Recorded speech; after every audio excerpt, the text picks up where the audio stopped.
Good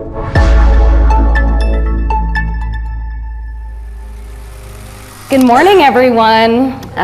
Thank you for that lovely introduction, Matt. I'm Monal Chokshi, and I lead the UX research team at Lyft.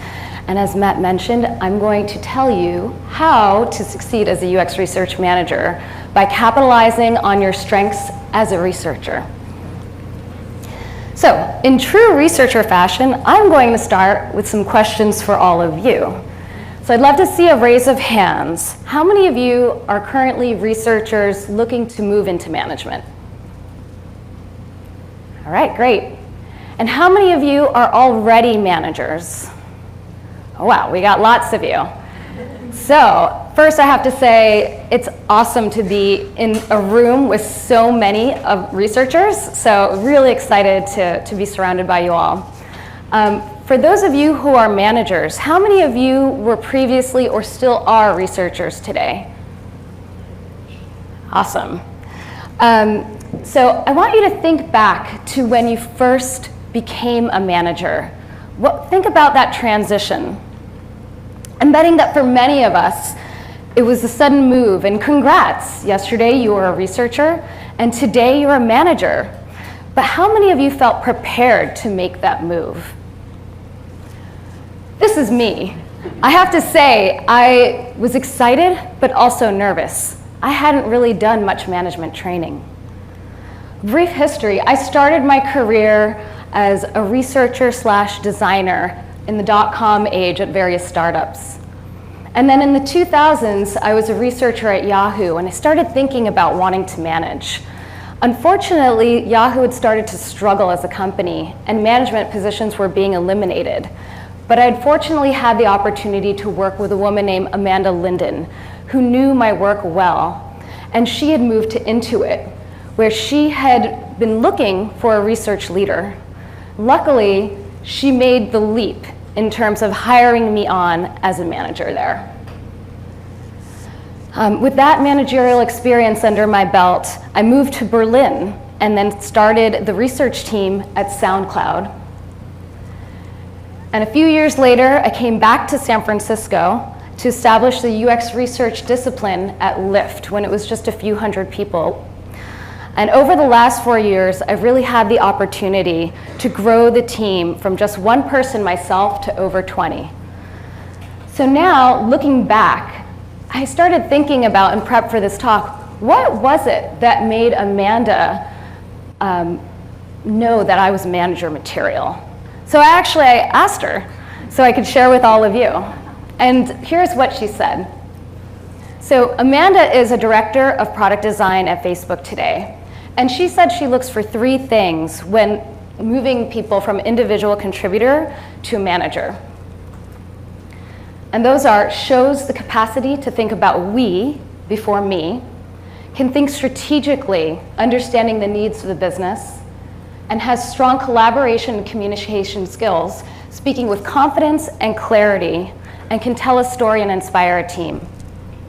I think this is a great list, and I was really excited by her faith in me and that opportunity to manage. But I was still left wondering when I started as a manager, am I doing this right? How did you know how to become a manager? I asked several leaders in our field this very question.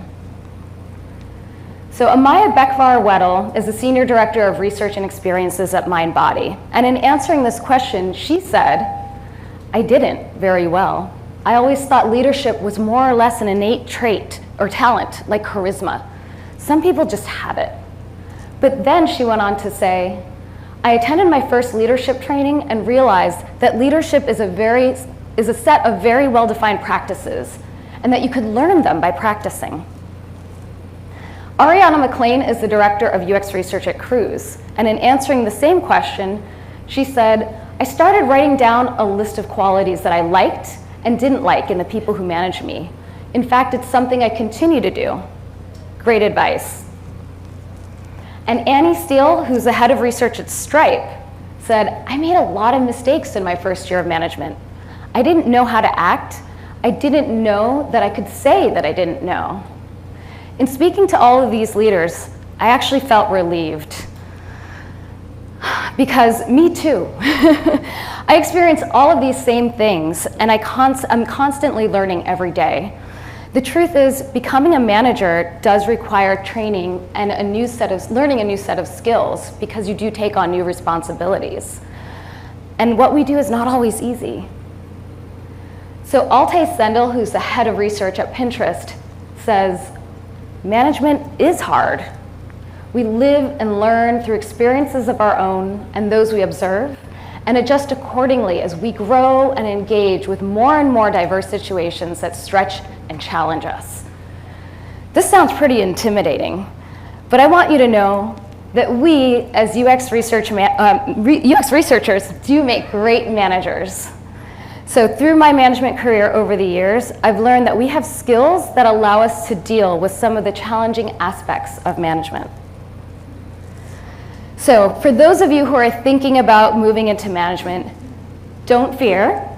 You've always had the power, as Glinda the Good Witch in The Wizard of Oz, one of my favorite childhood movies, tells Dorothy.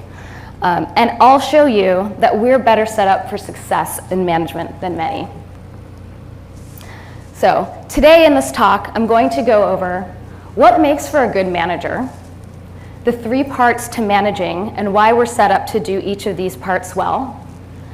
And I'll wrap up with some of my thoughts on why I think UX researchers make great managers. As you'll see, I spent a lot of time researching this topic and hearing from other leaders in our field. And I'm excited to share this all with you with the goal of helping grow our field. So let's start by asking, what makes for a great or a good manager? Julie Zhu, who's the VP of Product Design at Facebook, recently wrote a book called The Making of a Manager. And this is a great read for those of you, especially for those of you who are first-time managers or are looking to move into management. In it, she tells us that managers share a common purpose, helping a group of people achieve a common goal. A great manager's team will consistently achieve great outcomes. However, there is a difference between management and leadership.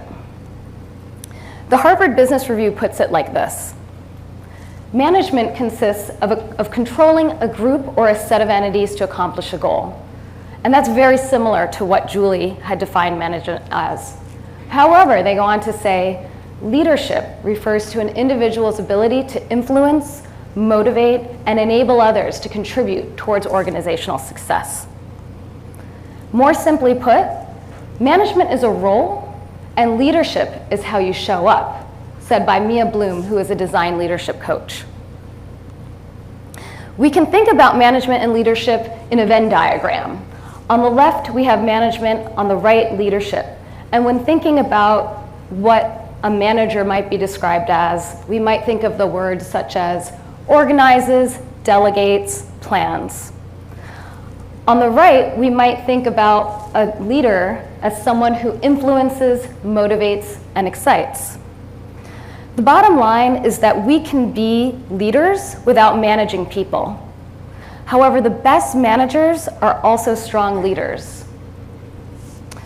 So when describing managers, I'll be including leadership traits in addition to traditional management tasks.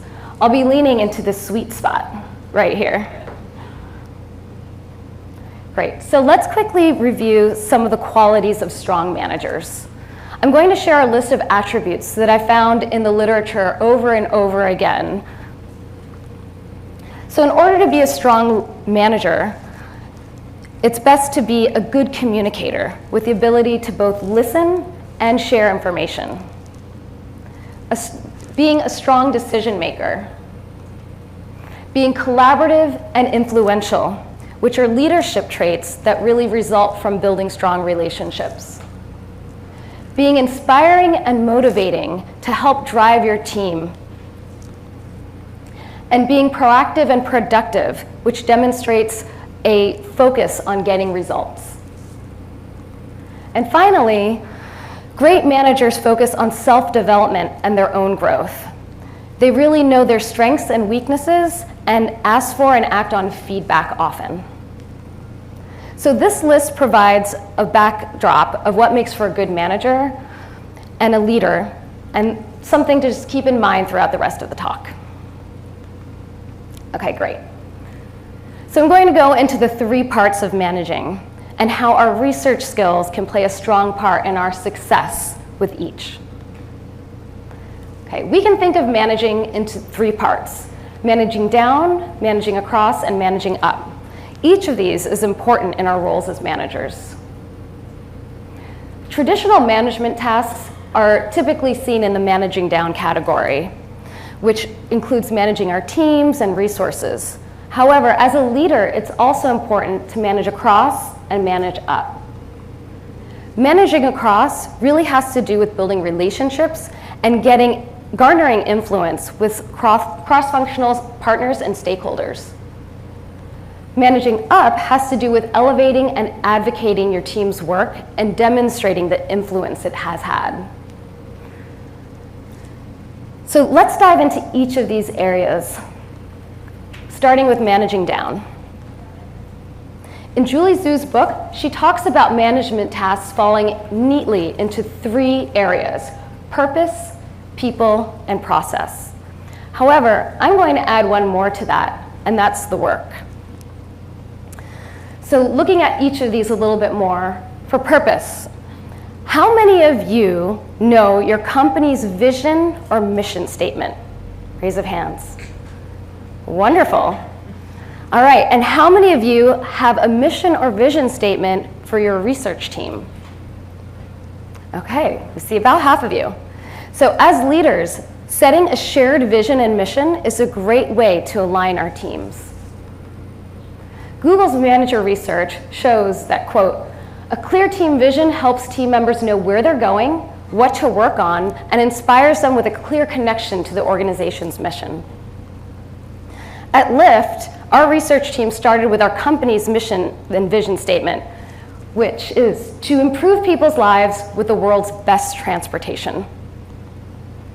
And as a UX research team, we know we're focused on improving people's lives, and this is where we fit into the mission. So with that as a starting point, we developed our own mission and vision statement with input from our stakeholders. And here's what we found and came up with. We improve people's lives by driving strategic decisions for our products and company. Through our insights, we align stakeholders and build company-wide user empathy. This is our North Star and drives us both as individuals and as a team. So overall, when it comes to purpose and setting a vision for our teams, as UX researchers, we've got this. Delivering on purpose often requires doing internal research and interviewing stakeholders across the company. We can leverage our brainstorming and facilitation skills that we've learned as researchers in order to create a shared vision across our UX research team. All right, so managing down also includes managing people. And this includes giving feedback, developing talent, and building culture. So what do we always say about research? Do it early and do it often. The same thing goes about with giving feedback, both positive and constructive. Carol Rossi, who is the director of UX research at NerdWallet, says, "I spent a lot of time thinking about how to give constructive feedback and helping team members with growth and development." It's important for managers to develop talent by mentoring and coaching your directs. We should seek to understand what each of our directs want in their short and long-term careers and goals. This way, we can then find opportunities that align with their interests and their goals. So for example, at Lyft, several UX researchers were eager to learn ways of up-leveling their insights and the quality of their insights. So as a result, we got an expert to come in and do a 2-day training with us in order to learn how to create frameworks for our insights. As you can see, there are several of us here who are engaged in the process. And as a bonus, because this was a shared training, people have been able to lean on each other and not just their managers for help and feedback. When it comes to building culture, it's important for managers to help foster a healthy team culture, which relies on trust and psychological safety. So according to Forbes, empathetic, trust-based human leadership is the most effective way to lead a team. And in her book, Julie Zhu talks about building trust with your team. Her advice is to respect and care about your report, invest time to help them, be honest and transparent about their performance, and also admit your own mistakes and growth areas. The Harvard Business Review talks about psychological safety, which is the belief that you won't be punished when you make a mistake. They say, psychological safety allows for moderate risk-taking, speaking your mind, creativity, and sticking your neck out without fear of having it cut off. Just the types of behavior that lead to market breakthroughs. In fact, Google's 2-year study on team performance revealed that psychological safety was the one thing that the highest performing teams had in common. So when building our team culture at Lyft, I only needed to observe what the team did naturally and provide more opportunities around that. For example, our team members come from a variety of backgrounds and perspectives, and I've noticed 2 things. One, that they're very supportive of one another and eager to help each other out. And 2, they're excited to learn new skills. So like you see here, I'd often spot 2 researchers sitting together, just giving each other feedback, offering help and advice, and helping each other on projects. And so after doing some internal research with my team, we established 2 team programs. The first is called peer mentoring. And every other Friday, we put aside an hour for one of the team members to be able to share a skill or a methodology with the rest of the team. The other is called research jams. And this is where team members can bring a problem to the group in order to brainstorm around it or to get feedback. So these programs have really helped further build and promote the culture that the team was already engaged in organically. So when it comes to managing people, as UX researchers, we've got this. We make great people managers. We're really well known, as you all know, as user researchers, for having empathy when it comes to doing our research, and that translates really nicely to managing people and leading teams. As researchers, we're also skilled observers of users and social dynamics in the real world. And now we can just take that skill set and apply it to our team and the culture within our company. Giving feedback and developing talent requires really great communication skills, including asking good questions and being an active listener. And these are 2 key skills of UX researchers. Great. So moving on to process, which includes planning and resourcing, creating processes, and removing blockers. When I think about planning and resourcing, the first thing that comes to mind is roadmaps. So creating UX research roadmaps in particular is often a challenge, because I don't know about you and all your teams, but I know that we often get way more requests than we can take on. We also need to determine who's going to do the work, and with that, we need to be able to hire folks and build our team appropriately. So here's a photo of me over 4 years ago as Lyft's lone UX researcher doing research in a car with members of our design team. And as Lyft's very first researcher, I had this amazing opportunity to build our team from scratch. So since then, we've grown to over 20 people, and we continue to grow quickly.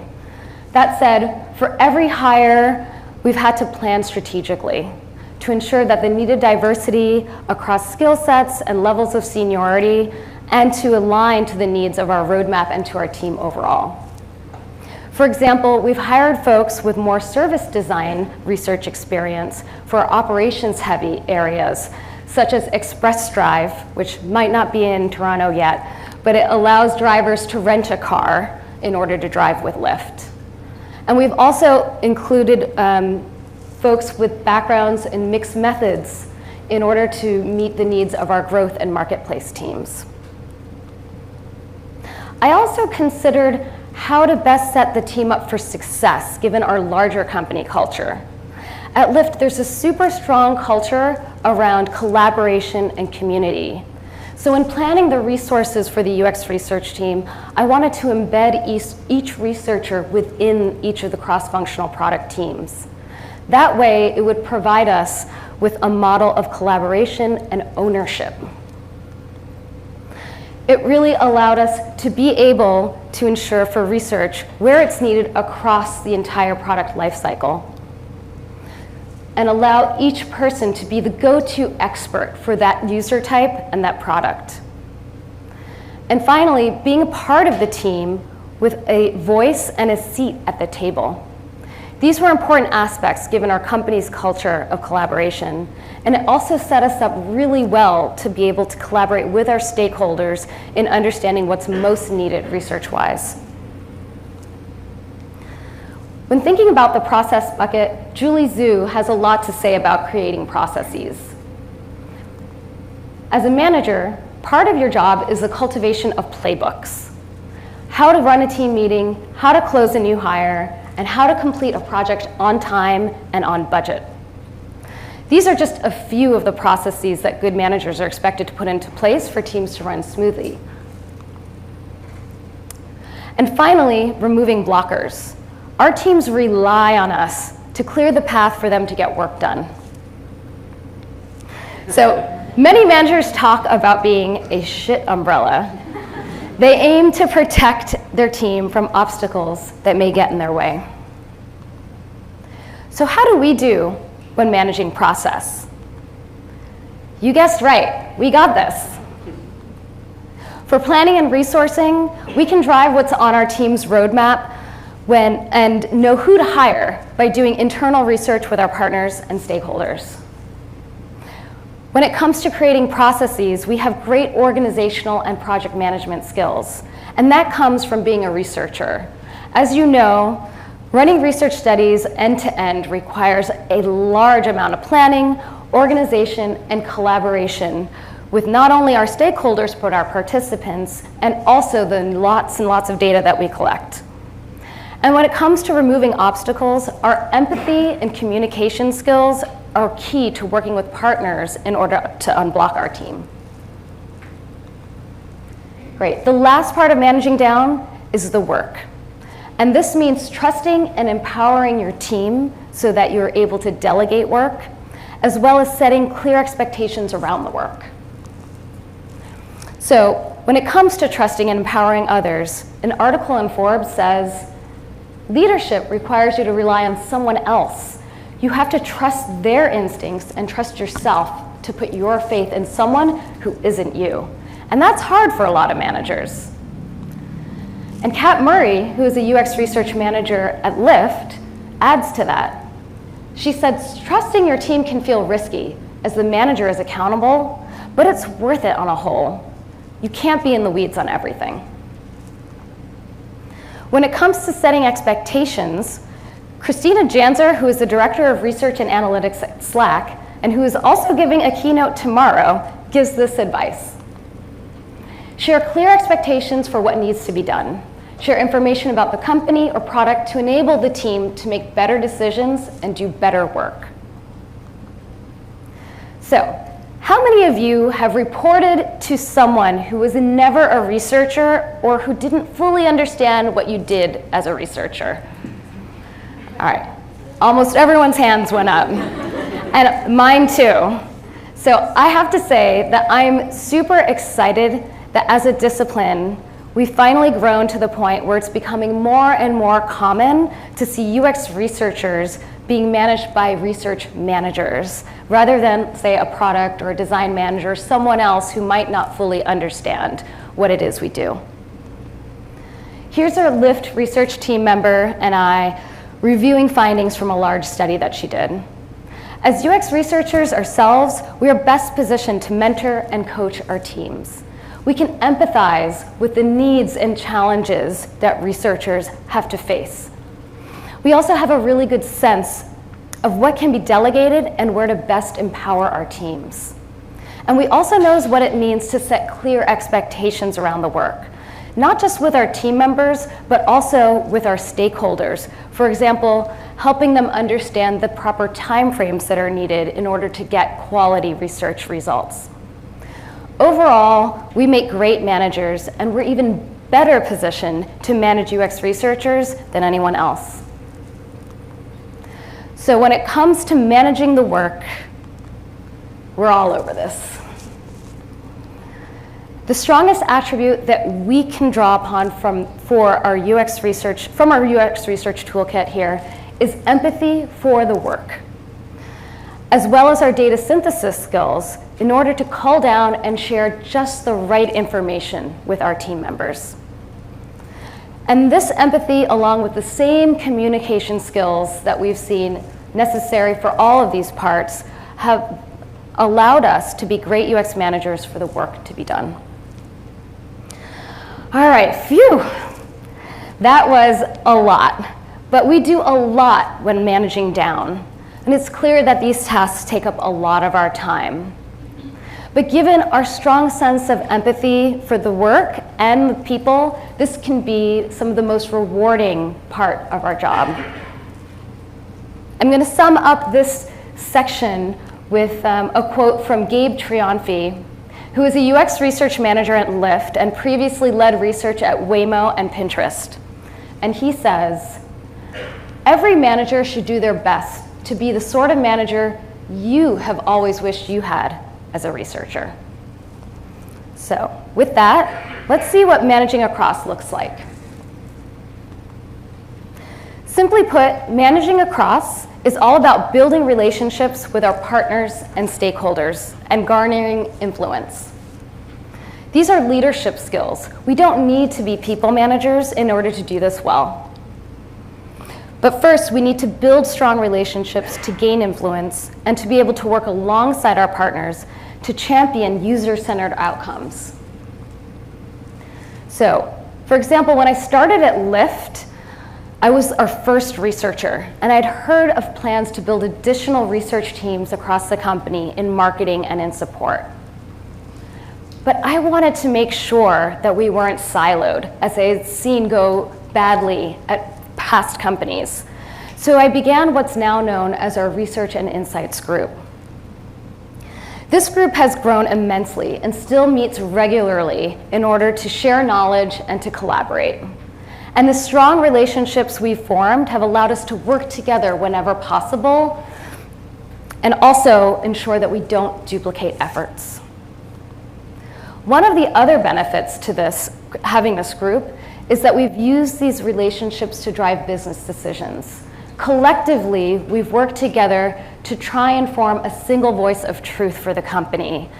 And because it's a single voice, it's a more influential one and a stronger voice for folks to pay attention to.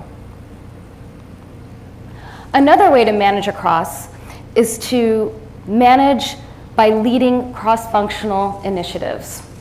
So McKinsey mentions that if you want to build a movement, lead from the front with an inspiring story to win the hearts and minds of colleagues, with a clear action plan to deliver tangible results.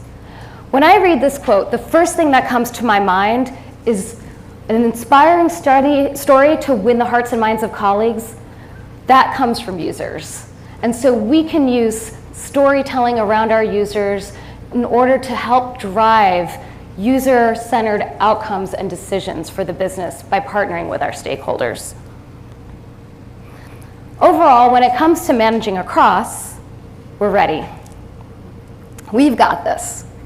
We are the experts at building relationships. If you think about it, we have practiced doing this with every single research study session because we have mere minutes at the beginning of a study in order to form those strong relationships with our participants. Luckily for us, as managers, we have more than a few minutes to build these relationships. As researchers, we also already use our empathy, communication, and collaboration skills when doing cross-functional research with our partners. Every study, we want to try and bring in other folks from the company in order to participate, observe, and help us come up with recommendations and drive results forward. So we've done a great job of being able to build relationships and garner influence in that way already. So now, as UX research leaders and managers, we just need to do more of the same thing and take it up a notch. The main difference here is that often we're going to be using the work of our team members instead of our own research. And finally, let's talk about managing up. Managing up, again, centers around leadership. It has to do with managing our relationship with our boss and other leaders. For research and insights teams, this often means elevating and advocating the insights uncovered by our team and demonstrating the influence it's had. So Harvard Business Review wrote an article on what everyone should know about managing up. And the key insight there is the most important skill to master is figuring out how to be a genuine source of help, creating value for both your boss and your company. So some key tasks in managing up are first building those relationships with your boss and company leaders, driving the visibility of your team's work and promoting it, and also demonstrating the influence that that work has had. Driving strategic business decisions with the insights. And finally, evangelizing UX research. And that's especially important in companies where the value of what we do is not fully understood. I'm guessing that the majority of you here have pretty small research teams. And so the more we can point to business successes as a result of our research, the better we'll do at growing our teams and thus building a more user-centered organization. So at Lyft, in order to demonstrate how we've influenced the business, we track the impact of every study that we do. Specifically, we capture the decisions that were made as a result of research, and then track the business metrics that have changed as a result of those decisions. We also take as many opportunities as possible to present and make visible what our team does, as you can see here, and the research findings that we had. Here's me and another team member presenting at our Tech All Hands at Lyft. So finally, for managing up, you know the answer. We've got this. Here we use many of the same qualities that help us with managing across, and then some. As we saw earlier, the quote from the Harvard Business Review mentions that the key skill to master when managing up is figuring out how to best create value, which we can accomplish by doing internal research. We can also use the presentation and storytelling skills that we've learned as researchers to build interest and demonstrate value, but this time for execs and our boss. So, we've now reviewed the 3 parts to managing, down, across, and up, and what it means to do them well. And I've also shared how we can utilize our skills as researchers to help us succeed as people managers and leaders for our companies. Honestly, all of these skills can be used across all 3, and I've just highlighted some of our key skills here. But overall, we should remember that when it comes to being a good manager, the traditional management tasks and managing down are important, but we should also think about managing across and up, because especially as UX research teams, we need to really be able to make our work visible and help drive the business forward as we look to grow. Okay, so now I'm going to wrap up with a few final thoughts on why we make great managers. So, how many of you have listened to Steve Portigal's podcast, Dollars to Donuts? All right, quite a few of you. So for those of you who haven't, it's a great resource for UX research managers or those who are looking to move into management, because Steve interviews exclusively people who are research leaders in their organization. Several of the managers that I quoted in my talk have been interviewed by Steve, and I actually had the privilege of being interviewed by Steve a few years ago. In that episode, I mentioned 3 qualities of UX researchers that I look for when I'm hiring candidates. And those are having empathy, analytical thinking skills, and organizational or project management skills. And as Steve very astutely noticed, these are kind of a summary of what is needed in order to do good research. However, I am adding one more to that list, and that is communication and collaboration skills. At Lyft, I tell my team that good research and uncovering deep insights is only half of their job. And of course, this requires empathy, analytical and organizational thinking, analytical skills, and organizational skills. However, the other half of their jobs is to influence and drive decisions, because even if you do the best research there is out there, it's not going to make a difference unless we help ensure that it does. So that requires great communication and collaboration skills. So in looking at this list of UX researcher attributes, we can already see several things that make for strengths as managers as well. I'm going to leave you with this final point from McKinsey, who did a study in 2015 on leadership.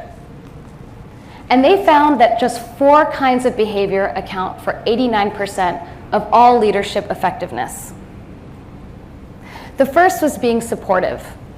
Understand and sense how other people feel, and by showing a sincere interest in those around them, they build trust. So to me, that sounds a lot like empathy.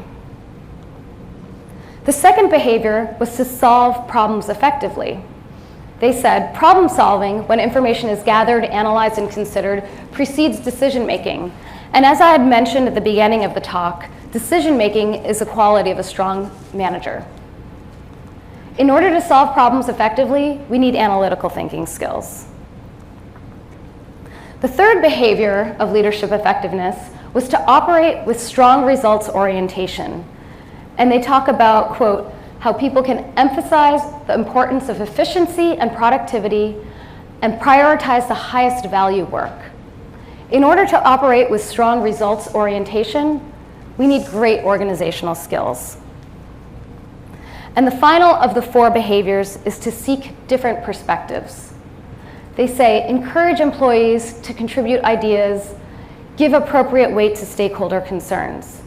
And in order to seek different perspectives, we not only need empathy, but we need collaboration and communication skills. So looking at this overall, I would say not only are UX researchers well equipped to become managers, but we're also effectively great leaders. So in order to wrap up this talk, if I can leave you with just one thing to remember, it's this. We've got this. UX researchers make great managers. And if you're not already using your research skills, dig back into your research toolkit to utilize them to manage up, across, and down. But also take advantage of management training and leadership opportunities to learn, opportunities for feedback, and everyone in this room in order to learn from as we grow this discipline of ours. I'm so excited to be part of this UX research community, and my goal for all of us in this room is to help successfully grow our field. So let's continue to be our empathetic selves and support one another through this journey. I wanted to thank the UXR Collective for holding this conference and bringing us all together as we grow this discipline, and also to the various leaders who personally provide me with their thoughts and quotes for this talk. And thank you all for listening.